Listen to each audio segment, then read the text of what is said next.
Maaalalang ang unang pinagdiskitahan ni Attorney Ferdinand Topacio nang i-announce ang 5 script na pumasok sa official entries ng 50th Metro Manila Film Festival ay ang pelikula ni Vice na And the Breadwinner Is, na isinulat at dinirect ni Direk June Robles Lana, at ngayon naman ay ang horror movie ni Judy Ann Santos.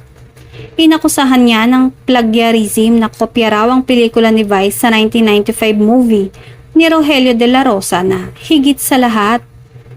Nginitian lang ng producer-director na si Percy Intalan ang reklamo ng isa pang kapwa-producer na si Attorney Ferdinand Topacio. Ang sabi pa ay hindi original ang kwento ng pelikula nila na pasok sa Metro Manila Film Festival 2024 na bida nga si Vice Ganda. Sabi nga kasi ni Attorney Topacio, napanood na niya ang ganong kwento, na ang bida nga raw ay si Rogelio de la Rosa na ang title ay Higit sa Lahat.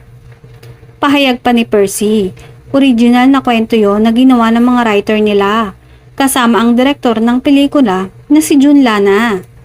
Alin doon ang pareho? Siguro kung meron man, baka yung part lang na yon. Sabi pa niya na medyo naguguluhan pa sa eksena. May regulasyon ba ang MMFF na dapat ay walang kapareho ang kwento ng pelikula mo sa mga pelikulang pinalabas na noon?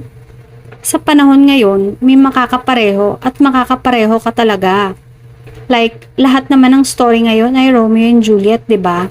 Pahayag pa ni Percy. Bongga nga dahil announcement pa lang ng 5 pelikulang pasok sa MMFF 2024, may libreng publicity na ang movie nilang And the Breadwinner Is.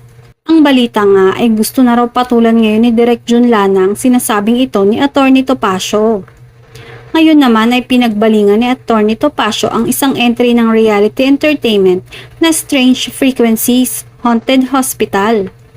Isiniwalat din niyang isang maimpluwensyang politiko raw ang nag-finance nitong pelikula na kung saan ang girlfriend nito ay isa sa cast sa film project na to. Chika pa sa pelikulang ito. Dapat ay pasok daw ang horror movie ni Judy Ann Santos, pero ito ang mas pinaboran dahil sa impluwensya ng naturang politiko.